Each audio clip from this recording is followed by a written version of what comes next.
할렐루야. 아멘. 예.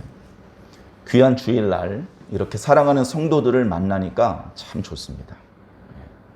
그런데 저보다 여러분들을 만나고 계시는 하나님은 더 기뻐하실 줄로 믿습니다. 여러분들도 기쁘시죠? 예. 늘 여러분들 마음속에 하나님을 만날 수 있다는 설레임, 그리고 하나님을 만나는 기쁨이 넘치게 되시기를 주님 이름으로 간절히 축원합니다. 저희 교회에서는 예배를 드리면 그 예배를 녹화해서 인터넷에 올려놓습니다. 특별히 주일 예배와 수요일 예배는 저희 교회 성도들이 가입되어 있는 밴드를 통해서 실시간으로 방송을 하기도 합니다. 저는 개인적으로 좀 더 저를 가다듬기 위해서 저희 교회의 모든 예배를 다시 시청을 합니다. 그래서 여기는 좀 말이 매끄럽지 않았어. 여기는 왜 이렇게 말을 자꾸 틀렸지? 모세라고 해야 되는데 바로라고 했네. 좀 너무 분량이 길군. 말이 너무 빠르군. 이런 것들을 보면서 자꾸 저를 다듬는 것이죠. 계속 부족함이 많기 때문에 점점 이렇게 가다듬어서 점점 좋아져야 되니까요. 그런데 지난주 주일은요, 지난주 주일 예배 말씀은 제가 이렇게 그 영상을 보면서 은혜를 받았습니다. 제가 설교를 했는데 제가 그 영상을 보면서 이건 하나님의 말씀이구나, 이런 느낌을 받았습니다. 그 말씀의 내용을 지금 다시 말씀드리지는 않겠습니다. 여러분들께서 개인적으로 찾아서 보시기를 부탁을 드립니다. 그날 예배를 드리기 위해서 그날의 본문을 두고 그 전 한 주간 동안 기도하면서 말씀을 여러 번 읽고 말씀을 준비했습니다. 그래서 그날 여러분들에게 이렇게 선포하려는 말씀의 내용이 따로 있었어요. 그날 1부 예배 때는 그 내용으로 말씀을 드렸습니다. 2부 예배 때는 예배가 시작하면서부터 제가 생각했던 내용이 아닌 다른 내용들이 자꾸 제 입을 통해서 나오게 되었습니다. 제가 무슨 전기에 감전된 것처럼 꽉 눌려가지고 옛날에 무슨 드라마 같은 것을 보면 무당이 접신이 돼가지고 눈동자가 뒤집어진 채로 귀신의 말을 하잖아요. 그런 식으로 하나님의 말씀을 하는 그런 정도는 아니지만 뭔가 이 말씀을 전할 때 제 의지대로 되는 부분이 있고 안 되는 부분이 있거든요. 아무래도 여러분보다는 제가 더 그런 부분을 잘 느끼겠죠. 그래서 지난주에는 예배가 시작되면서부터 제가 준비하고 생각된 방향대로 말씀이 흘러나오는 게 아니고 전에 다른 말씀이 이렇게 선포되는 것을 느꼈습니다. 물론 전혀 다른 말씀이라고 해서 정뚱한 저도 잘 모르는 내용을 막 이쪽에 하나님께서 환상판을 보여주셔서 그걸 받아 읽고 그런 건 아니고요. 그동안 제가 살면서 보았던 것, 느꼈던 것, 기억했던 것, 그런 것들이 제 마음과 생각, 저 구탱이에 어디 있었겠죠. 그런데 그것들 중에 그날 설교하려고 생각했던 것은 아닌데 갑작스럽게 거기 있는 것들이 생각이 나서 그것을 말씀으로 선포하게 그렇게 하셨습니다. 사실 들어보시면 무슨 엄청난 내용은 아닙니다. 약간 뻔하고 당연한 이야기인지도 모릅니다. 그런데 저는 개인적으로 지난주 주일날 우리 교회에서 선포되었던 그 말씀이 제 남은 인생을 이끌어갈 말씀이 될 것 같아요. 우리가 어떤 마음으로 신앙을 해야 되는지, 도대체 어떤 사람이 천국에 가게 되는 것인지, 그런 것들에 대해서 제 나름대로 확신을 가지고 정립을 하게 되었던 그런 말씀이었다고 저는 그렇게 받았습니다. 사랑하는 성도 여러분, 이렇게 말씀을 통해서 큰 깨우침을 얻어야 돼요. 여러분, 간단히 말씀드려보면요, 하나님의 말씀은요, 하나님을 통해서만 받을 수 있습니다. 그렇죠? 예수님 말씀을 부처님에게 들을 수는 없잖아요. 예수님 말씀은 예수님께 들어야 되잖아요. 그러면 예수님을 만나야 되잖아요. 하나님을 만나는 게 중요합니다. 제가 오늘 아침에 교회 올 때 정장을 입으면서 넥타이를 맸습니다. 근데 오늘따라 제가 넥타이가 몇 개 안 돼서 제 옷장에 순서대로 이렇게 놓고서 이제 지난 주일날 맸던 건 풀러서 앞쪽에다 놓고 제일 안쪽에 있는 걸 꺼내서 넥타이를 매거든요. 그래 매고 보니까 좀 좁은 넥타이를 맸어요. 그래서 속으로 생각을 했습니다. 요게 사적인 자리에선 뭐 상관없겠지만 예배 때 요 넥타이를 매긴 조금 안 되겠다. 그런 생각을 이제 했거든요. 그러면서 이제 혹시 성도들 중에서 또는 이게 영상으로 또 기록이 남아서 두고두고 누군가 또 다음에 보게 될 텐데 넥타이 때문에 넥타이에 자꾸 시선이 가고 넥타이의 마음을 빼앗겨서 말씀을 못 듣게 되면 어떡하나 그런 걱정을 했습니다. 너무나 당연한 얘기지만 예배의 핵심은요, 하나님과의 만남입니다. 그래서 좋은 예배는 하나님이 잘 드러나는 예배입니다. 교회를 갔는데 예배 시간인데 하나님 못 만났어요. 그럼 예배를 실패한 것이죠. 예배실에 왔다고 무조건 성공하는 게 아닙니다. 물론 어떤 성도는 예배당 문을 열기 전에 벌써 하나님을 만나고 들어오는 사람이 있어요. 예수님이랑 손잡고 예배당에 들어오는 거죠. 벌써 예배 성공하신 겁니다. 그날 받을 은혜 벌써 다 받으신 거예요. 그런데 어떤 분은 예배 시간이 끝날 때까지 아직 하나님, 예수님, 성령님을 못 만나신 분이 있습니다. 그날 공친 거죠. 구약 선지자들의 표현을 인용하자면 마당만 밟고 돌아간 것입니다. 예배 시간은 하나님을 만나는 시간입니다. 그러기 위해서 하나님이 잘 드러나는 예배가 좋은 예배죠. 하나님을 잘 드러내는 목사가 좋은 목사입니다.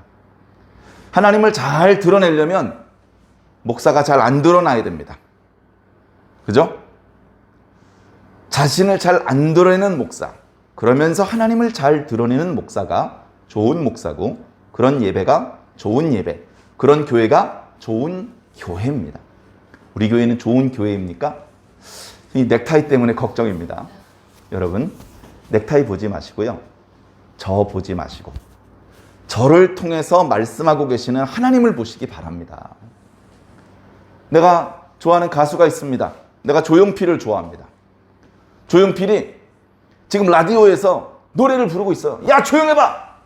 조용필이 노래해. 다 조용해. 그래서 조용필이 노래를 듣는데 그 라디오를 조용필이라고 생각하고 듣진 않습니다. 그 라디오 뒤에 저 전파를 타고 방송국에서 노래를 부르고 있는 조용필의 얼굴과 그 액션을 연상하면서 소리를 듣는 거예요. 라디오에 집중하지 않습니다. 그 목소리에 집중하는 것이죠. 마찬가지로 저는요, 스피커일 뿐입니다. 라디오일 뿐입니다. TV 수상기일 뿐입니다. 좋은 안테나를 가지고서 하늘 방송국에서 보내주시는 전파를 잘 수신하고 여러분들에게 잘 잡음 없이 전달하는 것이 저의 사명이죠. 그러니까 여러분들은 수상기, 스피커에 여러분들의 마음을 빼앗기지 마시고 그 너머에서 우리를 향하고 계신 하나님을 생각해 주시기를 꼭 부탁을 드립니다. 오늘 예배뿐 아니고요. 우리가 하나님께 드리는 모든 예배를 그런 마음으로 예배를 드리셔야 됩니다. 그렇게 하시면 예배당이 크든 작든, 목사님이 나이가 많든 젊든, 키가 크든 작든, 유창한 설교를 하시든 버벅버벅거리 전혀 문제가 안 됩니다. 전혀 문제가 안 됩니다. 여러분, 명절 때 되면 어르신들 뵙죠? 얼마나 사랑스럽고 반갑습니까? 예? 그 사랑하는 어머니를 만나서 어머니에게 재미난 옛날 이야기 들으러 갑니까? 명절 때 엄마한테 갔더니 아이고 나 이야기거리가 떨어졌다 하면서 재미있는 얘기를 안 하면 그 다음 명절부터는 안 갈 겁니까? 재미있는 옛날 이야기 듣는 게 목적이 아니고 엄마를 만나는 게 목적이죠. 엄마를 만나면 엄마가 한 말씀도 안 하셔도 그냥 기쁘고 반갑고 행복하죠. 하나님을 그렇게 만나는 겁니다. 기가 막힌 설교를 하면 교회 가고 재미없는 설교를 하면 교회 안 오신 분은 안 오셔도 됩니다. 그러나 하나님을 만나는 것 자체에 의미가 있으신 분은 말씀을 통해서 하나도 재미가 없어도 하나님을 만나실 수 있습니다. 저는 저 개인도 지금 이 시간에 하나님을 만나기를 소망하고 여러분들도 하나님을 만나게 되시기를 간절히 바랍니다. 제가 믿기로는 하나님 지금 여기 와 계십니다. 와 계신데도 못 만나는 분이 있더라고요. 말씀이 선포되었는데요. 은혜를 못 받고 믿음이 자라나지 않는 분이 있더라고요. 너무나 그것이 안타까웠던 사도 바울이 탄식을 하면서 이렇게 말을 했습니다. 믿음은 모든 사람의 것이 아니더라. 말씀을 전하기만 하면 다 믿는 것이 아니더라. 오히려 믿어주지 않는 사람이 더 많더라. 말씀을 많이 전해보는 사람일수록 그 이야기를 합니다. 저는 그래서 우리 교회가 빨리 부흥되고 더 많은 성도들과 함께 손붙잡고 기도하고 우리 교회를 통해서 펼치기 원하시는 선한 사업들을 함께 의기투합해서 전개해 나갈 동역할 일꾼들을 하나님께서 보내주시기를 간절히 기도하지만 그러나 곰곰이 생각해 보면 창조 이래로 하나님의 말씀이 인기를 끌었던 적이 한 번도 없습니다.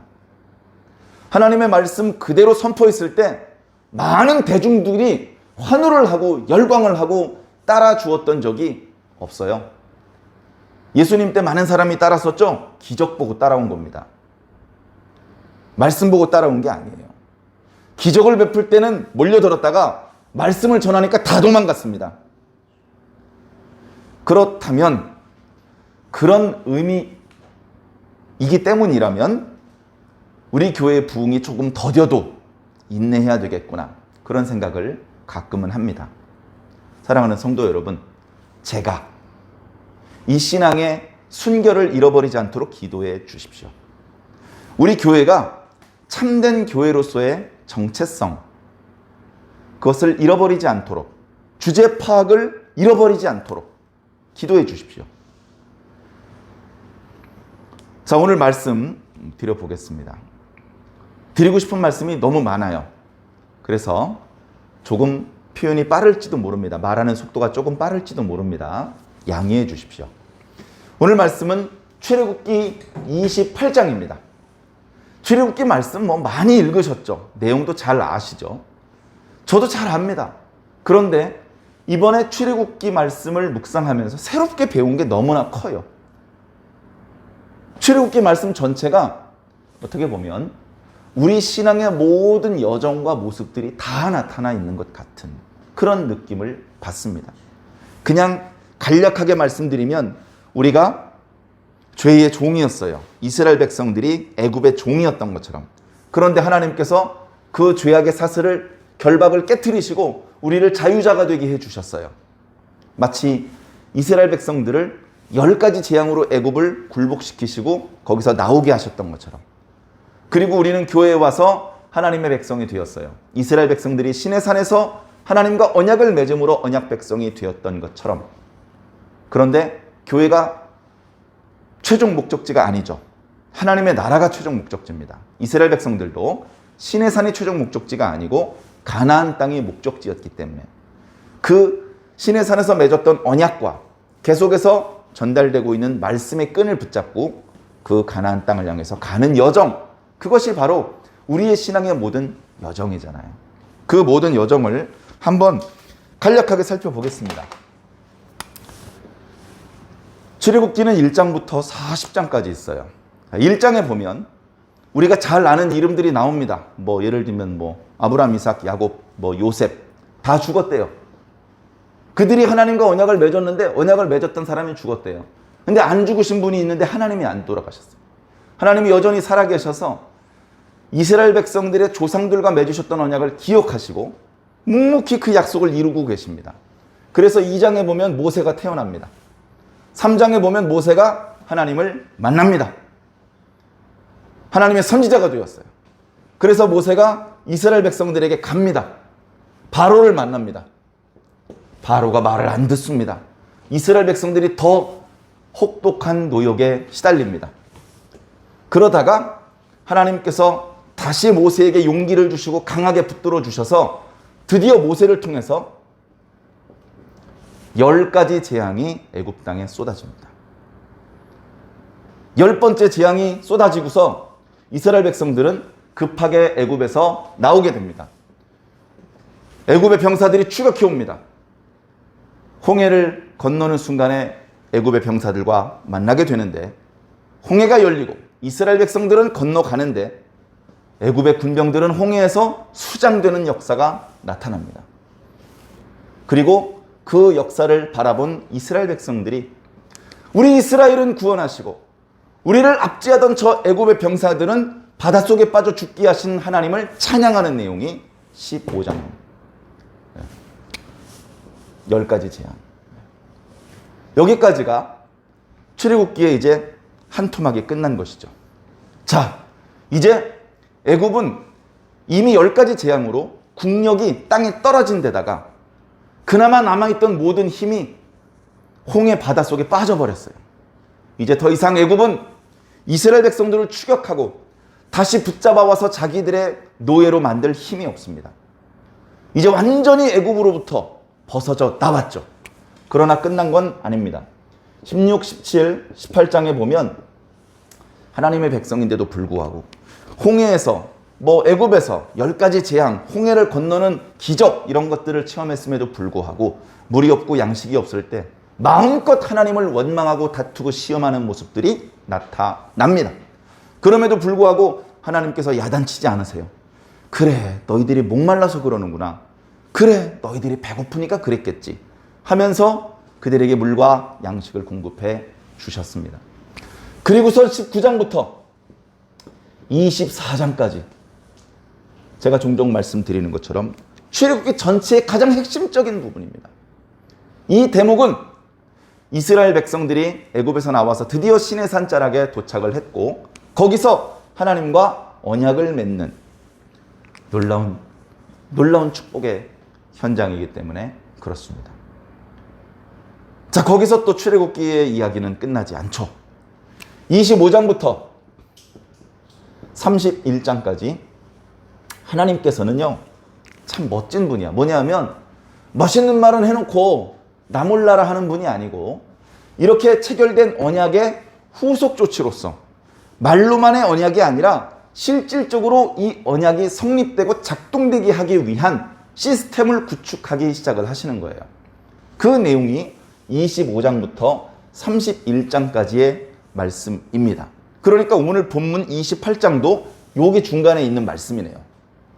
그래서 언약을 체결했고 그래서 이제 하나님하고 이스라엘은 남남이 아니고 하나님은 이스라엘의 하나님이고 이스라엘은 하나님의 백성이 되었습니다.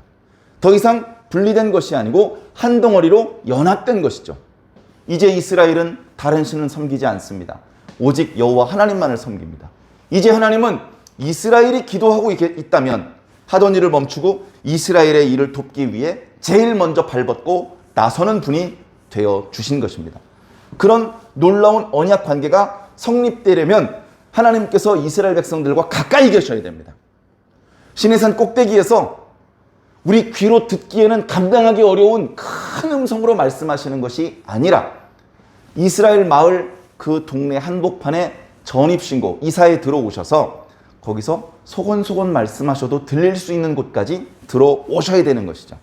그래서 지난주 주일 출애굽기 25장 말씀을 전해드릴 때는 하나님께서 모세에게 이제 내가 너희 동네에 들어가 살아야 되니까 나를 위하여 성소를 만들어라 이런 말씀을 주셨던 내용을 말씀드렸습니다. 그리고 그 말씀의 내용에 따라서 성소에 해당되는 여러 가지 것들을 만드는 것들에 대하여 31장까지 말씀이 있죠. 자, 이제 그 말씀을 받고 내려와서 그걸 만들면 끝나는 겁니다. 근데 이 이야기가요, 그렇게 그냥 순탄하게 끝나질 않아요. 32장에 우리가 잘 아는 금송아지 사건. 한쪽에서는 모세가 셋째 하늘, 넷째 하늘, 일곱째 하늘까지 올라가서 하나님의 형상을 바라보고 하나님의 말씀을 들었는데 땅에서는 모세가 되셨나 봐요 하면서 금으로 송아지를 만들어 놓고 이분이 우리를 애굽에서 인도하셨다 이러고 있어요. 10계명 1계명과 2계명을 어겨버렸습니다. 하나님과의 계약이 깨졌어요. 계약서에 해당하는 돌판이 깨졌습니다. 이대로 영영 다시는 하나님과 이스라엘의 벌어져 버린 간격을 좁히지 못할 것 같았어요. 모세가 목숨을 걸고 기도합니다. 이스라엘 백성을 이대로 버리실 거면 저의 이름을 생명책에서 지워버려 주시옵소서. 하나님께서 모세의 뜨거운 마음 앞에 져주셨습니다. 알았다. 내가 용서하겠다. 내가 이스라엘 백성들과 함께 가겠다. 그들을 나의 기업으로 인정하겠다. 약속을 해 주셨습니다. 그래서 다시 언약을 맺고 다시 돌판을 하나님께 받았습니다. 35장까지. 그리고서 36장부터 39장까지는 이때 주셨던 성막을 짓는 방법에 대해서 주셨던 환상과 계시의 말씀대로 성막을 건축하는 내용이 나옵니다. 그리고 마지막 40장에 성막이 봉헌이 됩니다. 성막이 봉헌되었다는 것은 우리끼리 그냥 한번 만들어 본 게 아니고 이번에 만든 걸 하나님께서 오케이 합격 이거 이제 내 집이야 이렇게 인정해 주셨다는 것이죠. 이것으로 일단 출애굽기 말씀이 일단락됩니다. 하나님의 말씀이 다 끝난 건 아니에요. 레위기 1장 말씀으로 이어지죠. 이제 이 성막에서 이 기구들을 어떻게 쓰고 이 제사장들은 어떤 걸 해야 되고 그런 말씀들이 쭉쭉쭉 이어지는데요. 이 출애굽기 말씀 안에 거의 모든 게 다 들어있어요. 거의. 언약을 기억하시는 하나님. 언약을 기억하셔서 이스라엘 백성들을 구원하셨어요. 모든 구원은 심판과 동전의 양면입니다. 애굽 사람들은 하나님의 능력이 쏟아질 때 심판을 당했어. 멸망을 당했어. 그런데 이스라엘 백성들은 그 심판 덕분에 구원을 받았습니다. 우리는 하나님의 구원을 받기를 원합니다. 세상 지말에 예수님께서 다시 오시면 모든 악한 자와 모든 선한 자를 구별하시고 선악간의 판단을 내리실 것입니다. 그 판단을 내리시고 그분의 능력이 땅에 쏟아질 때에 땅에 있는 사람들 중에 어떤 사람은 멸망을 당할 것이고 어떤 사람은 높임을 받을 것입니다. 우리는 그날 높임 받기를 간절히 소망하는 마음으로 오늘 교회에 오신 것입니다. 이때도 마찬가지죠. 능력이 쏟아질 때 다 꺼지는 게 아닙니다. 어떤 사람은 꺼져버리고 어떤 사람은 솟아나는 것이죠. 그렇게 하나님의 백성들을 구별해서 유별나게 하나님의 백성들만 빛나게 만들어주셨던 하나님께서 이제 언약을 맺으십니다. 언약. 우리도 구약의 이스라엘 백성들과는 그 형태가 다르지만 하나님과 언약을 맺은 언약 백성이 되었습니다. 우리가 언약을 맺은 방법은 어린 양의 피가 아니고 예수 그리스도의 보혈이라는 방법입니다. 그래서 구약의 이스라엘 백성들이 사용했던 방법보다 더 완전하고 더 영원한 능력이 있는 언약을 하나님과 체결했고 이 언약을 우리는 잊어버리고 우리는 불성실할지 모르지만 하나님께서는 완전히 기억하시고 영원토록 그 언약을 지켜주실 것입니다. 그것을 믿으시기 바랍니다. 자, 그 하나님께서 말로만이 언약이 아니라 그 언약을 구체적으로 실현하기 위해서 성막을 하나님의 백성들에게 허락해 주십니다. 구약의 이스라엘 백성들에게 허락해 주셨던 이 성막도 화려하고 아름다웠습니다. 그 성막보다 업그레이드 된 것이 솔로몬의 성전이죠. 정말 위대한 하나님의 성전이었습니다. 그런데 이 성막보다, 이 성전보다 더 좋은 게 예수 그리스도입니다. 그 담겨져 있는 의미, 그 속에 담겨져 있는 능력이 성막과 성전을 능가하시는 분이기 때문에 그렇습니다. 성전은 무너져도 됩니다. 예수 그리스도께서 영원히 살아계시기 때문에. 우리는 그것을 믿고 출애굽기 말씀을 읽으면서 야, 우리가 예수님 만난 게 너무나 행복이구나 라는 것을 새삼스럽게 느끼게 되었습니다. 그런데 그런 축복 가운데 우리가 영원히 사는 것이 아니고요. 또 범죄를 합니다. 범죄해요. 아이고, 그렇게 큰 하나님의 능력을 체험했는데 범죄하냐 이 멍청한 놈들아 라고 오늘 우리가 이때 당시 이스라엘 사람들을 막 손가락질하고 욕하기에는 우리도 만만치 않아요. 우리도 입은 은혜가 이 사람들 만만찮게 큰 은혜를 입었는데 우리가 저지르는 범죄의 배은망덕한 정도를 보면 이 사람들에게 못하지 않아요. 우리가 이 사람들을 야단치고 우린 너희보다 나아 하고 큰 소리 칠 입장이 못 됩니다. 겸손해야 됩니다. 무식하면 용감하다고 자기가 얼마나 죄인인지 모르니까 함부로 말하는데 깨달을수록 머리를 숙이게 됩니다. 자, 그런데 감사한 것은 회개할 때 용서해 주신다는 거예요. 나에겐 용서란 없다. 죄 지었어? 죽어! 이렇게 나오시면 살 사람이 어디 있습니까? 아담 이후로 이 땅에 살던 모든 인간들 중에 하나님께 구원받을 사람이 누가 있습니까? 다 죽어야죠. 그런데 하나님께서는 용서해 주시는 분입니다. 용서하시고 다시 언약을 체결하시는 분입니다. 그리고 이 성막이 다 준공되었을 때 축복해 주시는 분입니다. 출애굽기의 말씀이 이런 거예요. 언약을 기억하셔서 구원을 베풀어 주시고 다시 언약을 체결해 주시고 범죄했지만 용서해 주시고 기어이 축복을 주시는 하나님. 이런 놀라우신 하나님의 축복과 은혜의 이야기 속에 우리가 주인공으로 채택이 되어서 지금 그 무대 이쪽 저쪽을 왔다 갔다 하고 있으니 얼마나 행복한 겁니까? 사랑하는 성도 여러분, 출애굽기를 통해서 새삼스럽게 하나님의 은혜를 많이 체험하게 되시기를 부탁을 드립니다. 하나님께서 시내산에서 이스라엘 백성 전체와 맺으셨던 언약을 이제 구체적으로 실행하기 위해서 모세를 따로 시내산 높은 곳으로 부르셔서 이제부터 만들어야 될 하나님의 성소에 대한 말씀을 주셨습니다. 25장, 26, 27, 28, 29, 30, 31장. 25장에 성소를 지으라고 말씀하시면서 아무튼 중요한 걸 먼저 말씀하세요. 제일 먼저 만들라고 하신 게 증거궤. 그 다음에 상, 떡상이죠. 그 다음에 등잔대. 그 다음에 26장에는요, 성막을 만드는데요. 성막에 덮개하고요. 덮개, 지붕에 해당되는 덮개하고, 그 다음에 벽체에 해당되는 널판을 만들라고 하십니다. 그리고 27장에는 이 성막의 뜰에 있어야 될 재단을 만들라고 하시고요. 뜰을 만들라고 하셔요. 뜰을 만들라고 그래서 저는 이게 무슨 말씀인가 했어요. 뜰을 만들라는 말씀은 뭐냐면요. 이제 울타리를 쳐서 이 성막의 영역과 그 외부의 영역을 이제 구별하는 것이죠. 그래서 울타리를 치고 나면 그 성막이 있는 그 앞부분이 이제 마당이 되는 것이죠. 뜰을 만들어요. 그리고 오늘 28장에 제사장의 의복을 만들어라. 그 다음에 29장은 제사장 위임식입니다. 옷만 입는다고 제사장이 되는 게 아니죠. 하나님께서 정해놓으신 법도대로 자신을 성결하게 해야 되고 죄를 속죄해야 되고 그렇게 해서 제사장이 되는 것입니다. 그리고 30장에 되면 이제 여기서 미처 말씀하지 않으셨던 그런 또 기구들이 있어요. 예를 들면 분향단도 있고요. 분향단, 예를 들면 물두멍. 그 다음에 이 성소에서 이렇게 유지 관리를 하기 위한 여러 기름들이 있습니다. 기름이 여러 가지가 있는데요.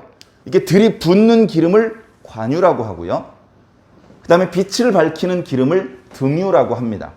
그 다음에 향기를 내는 기름을 향유 또는 유향이라고 하는데요. 그런 것들을 만드는 방법, 관리하는 방법을 말씀해 주시고요. 31장은 사실은 다음 주 주일 말씀인데요. 31장은 이것들을 누가 만들지 하나님께서 이름까지 지정해 주셔요. 아무개에게 내가 성령 잔뜩 부어줬으니까 그 사람들한테 이거 네가 환상 가운데 본 거 설명해 줘. 그럼 그 사람들이 네가 지금 환상판을 통해서 본 것 그대로 만들어낼 거야. 그렇게 말씀을 해주셨죠. 그래서 성막을 만들 일꾼과 그 다음에 갑자기 뜬금없이 안식일에 대한 규례를 또 주십니다. 이것과 관련된 내용은 다음 주 주일날 말씀을 드리도록 하겠습니다. 자, 이것들을 왜 주셨느냐? 금방 말씀드린 대로 시내산에서 모든 이스라엘 백성들과 하나님 사이에 체결된 언약 때문입니다. 이 언약은 아주 특이한 언약이에요. 아담 언약, 다윗 언약, 모세 언약, 노아 언약. 다른 언약은요, 하나님하고 일개 개인하고 1대1로 맺은 언약입니다. 물론 그 사람 개인이 온 인류를 대표하는 성격이 있기는 해요. 그런데 유일하게 이 시내산 언약만큼은 이스라엘 백성 전체가 듣는 가운데 하나님의 목소리를 직접 들려주셨고, 이스라엘 백성들이 합창을 해서 아멘, 우리가 주의 말씀을 다 준행하겠나이다 라고 마치 도장을 찍듯이 이스라엘 백성 전체와 하나님과 직접 언약을 체결한 거의 유일한 장면인 것이죠. 그렇게 체결된 언약을 실제 이행시키기 위해서 하나님과 이스라엘 백성들과의 연합을 더 돈독하고, 이것이 지금 기분 좋을 때 반짝하는 것이 아니라 계속 이어지게 하기 위한 시스템을 만들어 주시는 것입니다. 시스템이란 건 간단해요. 자, 제사장이 하는 일은요, 크게 두 가지입니다. 하나님의 말씀을 백성들한테 가르쳐 주는 일입니다. 그 다음에 그 백성들을, 거룩하신 하나님과 아직 죄인인 백성들을 이렇게 잡아당겨서 점매놓고 봉합시키는 역할을 하는 겁니다. 그러기 위해서 하나님을 어떻게 조작할 필요는 없어요. 이미 온전하시기 때문에. 죄인인 백성들의 죄를 속죄받게 해야 됩니다. 다시 말해서 제사를 드리는 일을 하는 것이죠. 그래서 제사장은 제사를 드리는 일과 말씀을 가르치는 이 두 가지 사명이 아주 중요합니다. 그래서 이런 시스템을 통해서 계속해서 영적으로 때가 묻을 수밖에 없는 이스라엘 백성들을 계속해서 정결하게 만들어주고 거룩하게 만들어 주어서 계속해서 하나님과 이 일체를 유지해 나갈 수 있도록 해 주시는 것이죠. 그러면 하나님을 통해서 우리가 원하는 다른 모든 것, 질병으로부터의 치료, 물질적인 풍요, 육체적인 건강, 마음의 평안, 전쟁의 승리, 모든 것을 다 얻을 수 있는 것이죠. 이런 은혜를 이제 하나님께서 주신 것입니다. 그리고 이것들이 상징하는 모든 상징이 예수 그리스도 안에 똘똘 뭉쳐서 우리들에게 선물로 제공되었다는 말씀을, 중간중간에 하나님께서 주셨던 말씀을 우리가 묵상하면서 설명을 드렸던 기억이 납니다. 오늘 제사장의 의복에 대한 말씀을 조금 더 마치 돋보기로 확대하듯이 살펴보도록 하겠습니다. 자, 먼저 의복에 대한 말씀을 드리기 전에 제사장에 대한 말씀을 꼭 드리고 싶은데요. 조금 전에 말씀드렸던 것처럼 말씀을 가르치고 의식을 진행하는 역할을 맡았기 때문에 과거 구약 이스라엘 백성들이 하던 이 제사장의 사명을 오늘 현대 시대에는 누가 맡았나? 지역교회 목사님들이 맡았죠. 구약의 이스라엘 백성들은 제사를 드리는 것에 무게중심이 있었다면 신약 시대의 지역교회 목사님들은 말씀을 가르치는 그 사역에 무게중심이 있습니다. 물론 세례 성찬식, 또 결혼 예식, 장례 예식 등 이렇게 예식을 인도하기도 하지만 그런 비중보다는 말씀을 가르치는 비중이 좀 크죠. 어찌되었건 이렇게 지역교회 목사님들에게만 해당되는 말씀으로 치우쳐 생각할 수 있는데, 그게 아니고 우리 예수 믿는 모든 성도들이 바로 제사장이라는 것을 다시 한번 강조하고 싶습니다. 이것은 특히 일부 안수받은 지역교회 목사님들, 목회자들에게만 해당되는 말씀이 아니고요, 하나님을 아버지라고 부를 수 있는 모든 성도들에게 해당되는 말씀입니다. 그 이유를 뒷부분에 이제 말씀드리도록 하겠습니다. 제사장의 의복을 만듭니다. 성경은요, 항상 중요한 거 먼저 얘기를 해요. 중요한 거. 아까 성소를 만들 때도 기구 중에서도 제일 중요한 증거궤를 만드는 방법부터 말씀을 해주십니다. 제사장의 의복도요, 제일 중요한 흉패부터 말씀을 해주세요. 너희들은 이런 사람들을 불러서 제사장을 위해서 옷을 만드는데 흉패를 만들고 에봇을 만들고 겉옷을 만들고 속옷, 이렇게 말씀하시는데요. 저는 좀 이해하기 쉽게 제사장의 옷을 입는 순서부터 말씀을 드리겠습니다. 옷을 입는 순서대로 제일 먼저 할 일은 뭐냐면요, 물로 몸을 씻어야 됩니다. 이거 입는 건 아니지만 제사장의 의복을 입기 전에 먼저 물로 몸을 씻어야 됩니다. 그 다음에 속바지를 입어야 됩니다. 속바지는 겉으로 보이지 않죠. 허리부터 무릎까지, 그래서 제단 위로 올라가더라도 하체가 드러나지 않도록 해 주시는 것입니다. 그 다음에 입는 것이 반포 속옷입니다. 속옷이라고 해서 팬티 이런 거 생각하지 마십시오. 이 반포 속옷은 그냥 평상적으로 입는 옷입니다. 아래로는 이제 무릎까지, 그 발목까지 내려오고요, 소매는 손목까지 내려옵니다. 반포 속옷을 입게 하셨고요. 이 반포 속옷이 통이 넓으니까 펄럭거리지 않게 몸에 단정하게 이렇게 졸라매기 위해서 띠를 띠게 하셨습니다. 그리고서는 이제 머리에 관을 쓰게 하셨죠. 관. 우린 관하면요 무슨 뭐 이렇게 뭐 상작과 관짝 이런 거 생각을 하는데요. 머리에 쓰는 게 관입니다. 옛날에 임금님 쓰셨던 게 익선관 뭐 그런 거였잖아요. 머리에 쓰는 게 관입니다. 그런데 제사장들에게 이 관을 쓰게 하셨어요. 지금 말씀드린 여기까지가 제사장의 의복입니다. 지금 하나님께서는 아론의 자손들에게 제사장의 직분을 주려고 마음을 먹으셨어요. 그래서 아론과 아들 4명에게 이 옷을 만들어 주도록 말씀을 하고 있는 것입니다. 그런데 대제사장은 1명입니다. 나머지는 그냥 제사장이죠. 그러면 아론과 아들 4명이 있었다면 아론이 대제사장이고요. 아들 4명은 그냥 제사장이죠. 그러니까 아들들을 위해서는 이렇게만 준비하면 됩니다. 근데 대제사장은 좀 달라요. 대제사장은 더 화려하고 아름다운 것들로 옷 입히셨습니다.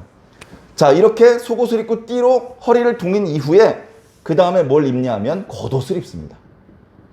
예.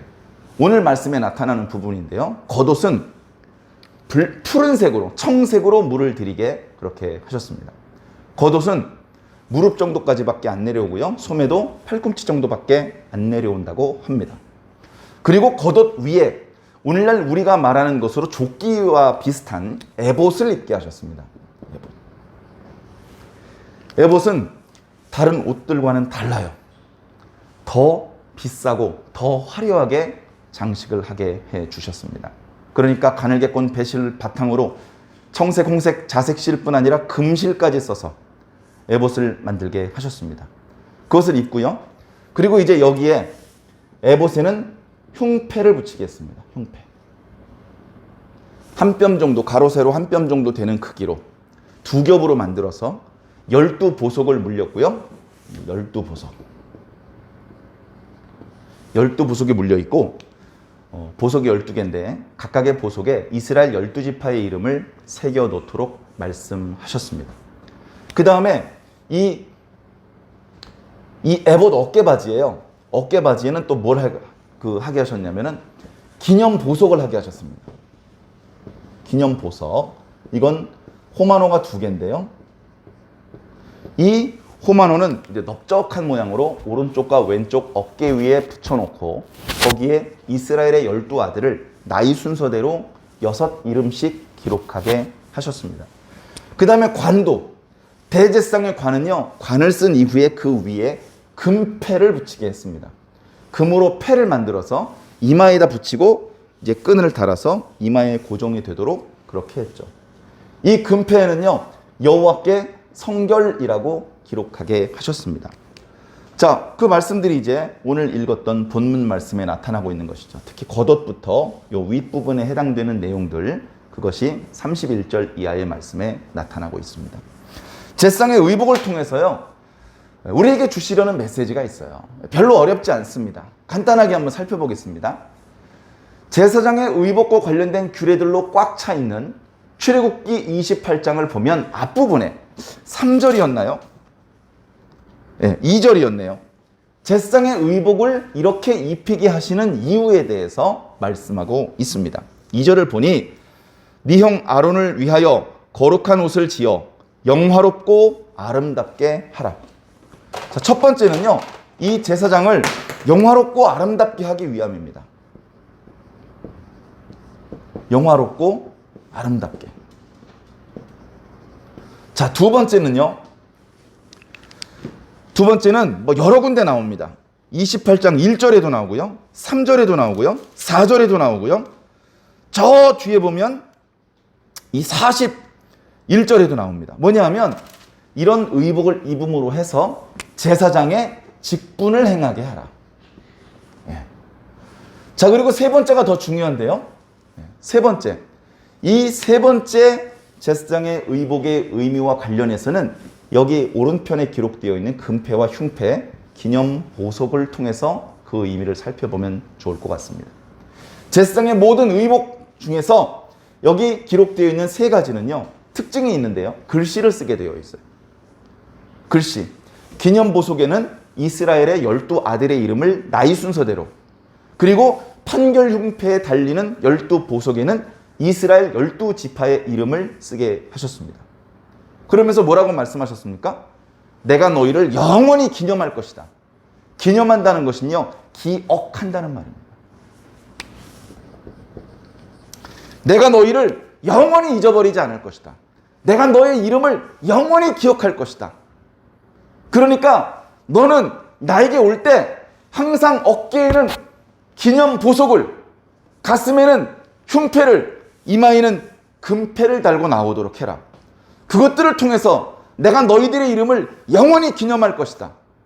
너희들은 여호와께 성결한 백성이 되어야 한다라는 메시지를 이 글씨들을 통해서 담고 있는 것이죠. 그래서요, 이 제사장의 의복 전체가 우리에게 주시는 의미들은 이렇습니다. 하나님의 마음은요, 우리를 아름답게 단장시켜주고 싶으신 거예요. 왜 아름답게 단장시켜주고 싶으십니까? 우리가 착해서요? 죄가 없어서요? 그건 아니잖아요. 제사장도요, 똑같은 인간입니다. 하나님께 제사장의 직분을 수행하려면요, 백성들에게 죄가 사해졌다고 선포하기 전에 자기 죄부터 용서받아야 돼요. 구약의 제사장들은 예수님하고 달라요. 예수님은 자기의 죄를 용서받기 위한 제사를 드릴 필요가 없어요. 예수님 하나님의 아들이에요. 죄가 없으신 분입니다. 가장 완전한 제사장이시죠. 그러나 구약의 이스라엘의 제사장들은 그렇지 않았습니다. 그렇게 허물이 많은데도 불구하고, 그걸 뻔히 알고 계심에도 불구하고 하나님의 마음은 아름답고 영화롭게 옷 입혀주고 싶으신 거예요. 왜 그렇겠습니까? 사랑하니까. 사랑하니까 그렇게 하는 겁니다. 하나님께서는 오늘날 교회를 담임하고 있는 목사님만 아름답고 영화롭게 옷 입히길 원하실까요? 그렇지 않습니다. 예수 그리스도를 구주로 영접한 저와 여러분 모두를 하나님께서는 아름답고 영화롭게 옷 입혀주시기를 원하십니다. 사람이 줄 수 있는 의복으로는 영화로워질 수가 없어요. 하나님께서 입혀주셔야 비로소 영화로워질 수 있습니다. 하나님께서 주시는 예복을 입으시고 빛나게 되시기를 주님 이름으로 간절히 축원합니다. 두 번째는요, 직분입니다. 하나님의 제사장으로서 일을 할 때는요, 이 의복을 입어야 돼요. 이 의복은 다른 일상 시간엔 입으면 안 됩니다. 야, 멋있지? 하면서 개인적인 일을 할 때 제사장의 의복을 입고 나가면요, 하나님께서 용서하지 않으십니다.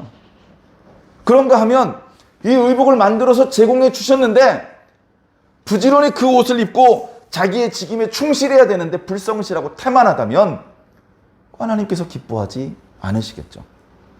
여러분들에게는 이미 영적으로 제사장의 의복이 제공되어 있습니다. 그렇다면 여러분들은 그 사명에 충실해야 됩니다. 그러다 보니 제사장이 뭐 하는 사람인지 알아야 되겠죠? 그런데 조금 전에 말씀드렸습니다. 제사장의 두 가지 사명, 거룩하신 하나님과 죄인들의 갈라져 버린 관계를 다시 회복시키고 다시 한 덩어리로 점매주고 봉합시켜주는 것. 그리고 그 죄인들에게 하나님의 뜻이 무엇인지 가르쳐주는 것.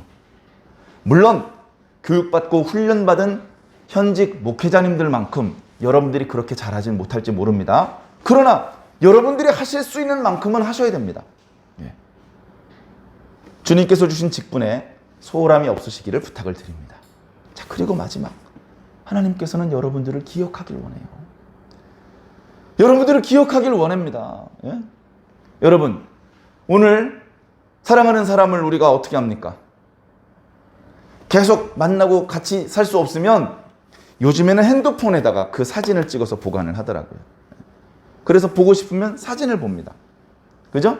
핸드폰이 없을 때는 실제로 사진을 찍어서 그걸 갖고 다닙니다. 지갑이나 이런 데. 이렇게 구겨지지 않게 코팅을 해가지고 가지고 다닙니다. 사진으로 할 수 없을 때 옛날에는 어떻게 했는지 아십니까? 손바닥에다 글씨를 써요. 그리고 손바닥을 펼쳐보고 그 사람의 이름을 보면서 그 사람을 기억하는 겁니다. 왜? 너무너무 사랑하니까. 너무너무 사랑하니까. 미국에요, 요즘에는 우리나라에도 많이 들어왔더라고요. 문신들을 많이 합니다. 누가 조사를 해봤어요. 도대체 문신에 어떤 내용을 쓰는지. 1등이 뭔지 압니까? 1등이 mother 아니면 자기 엄마의 이름이랍니다. 자기 엄마의 이름을 자기 팔뚝 같은데 잘 보이는데 문신으로 새겨 넣는 거예요. 문신의 특징이 뭔지 압니까? 안 지워져요. 다시 수술을 하기 전에는 안 지워집니다. 내 엄마의 이름을 영원히 지우고 싶지 않은 거예요. 나는 이 이름을 가지고 계신 분의 아들이야. 왜 그렇게 자기 몸에 지워지지 않는 이름을 새기고 싶어 합니까? 사랑하니까. 사랑하니까. 하나님께서 우리 이름을 그렇게 기억하고 싶어 하셔요. 사랑 안 하면 어떻게 되는지 아십니까? 사랑 안 하면요, 알고 싶지 않아요. 걔 이름이 뭔지, 걔가 뭐 좋아하는지, 그놈들이 몇 명인지 관심 없어요. 관심 없습니다. 이사야 선지자의 말씀을 읽어보니까 그놈들은 몇 명인지 개수할 가치도 없다 그랬어요. 야, 싸그리 다 죽일 건데 몇 명인지 세면 뭐해? 양 다 죽여! 하나님께서 자비와 사랑과 긍휼을 싹 걷어가시면 그런 형태가 되는 겁니다. 그러나 저와 여러분들을 향해서는 우리의 이름을 알고 싶으신 거예요. 우리의 이름을 영원히 기억하고 싶으신 거예요. 내가 해산한 여인이 자기 아이를 잊으면 잊었지 나는 너를 잊어버리지 않을 것이다. 하나님께서 이름을 기억하는 사람, 하나님께서 기억해 주시는 사람 얼마나 행복할까요? 삭개오가 얼마나 놀랐는지 몰라요. 예수님이 자기를 언제 봤다고? 삭개오야 내려와라. 에? 나 말고 삭개오란 이름을 가진 사람이 또 있나? 아니, 뽕나무 위에 있는 너 내려와. 아니 주님 저를 어떻게 하십니까? 라고 물어보지도 못하죠. 사무엘은 또 얼마나 놀랐습니까? 한밤중에 사무엘아 사무엘아 엘리 제사장이 부른 줄 알았어요. 하나님께서는요 우리의 이름을 알고 계십니다. 하나님께서 여러분들의 이름을 부르시더라도 놀라지 마십시오. 우리가 하나님을 알게 된 것보다 훨씬 오래전부터 하나님께서는 우리를 알고 계셨습니다. 우리가 감동적으로 은혜롭게 부르는 찬양 중에 내 이름 아시죠? 라는 찬양이 있습니다. 하나님 돈 주세요. 건강 주세요. 이번에 합격하게 해주세요. 성공하게 해주세요. 다 필요 없습니다. 내 이름 아시죠? 끝났습니다. 하나님 내 이름 아십니까? 전 더 바라는 게 없습니다. 저는 이미 다 가졌습니다. 중요한 건 하나님을 통해서 얻게 될 돈의 액수가 아니야. 중요한 건 하나님하고 나와의 관계입니다. 이 관계가 얼마나 돈독한지, 튼튼한지, 뜨거운지 이게 중요한 겁니다. 하나님과의 관계가 돈독하신 분은 걱정이 없습니다. 하나님 관계가 불편하신 분들은 걱정이 많아요. 감기만 와도 이거 코로나 아니야? 걱정 안 할 수가 없죠. 설사만 한 번 와도 대장암 아니야?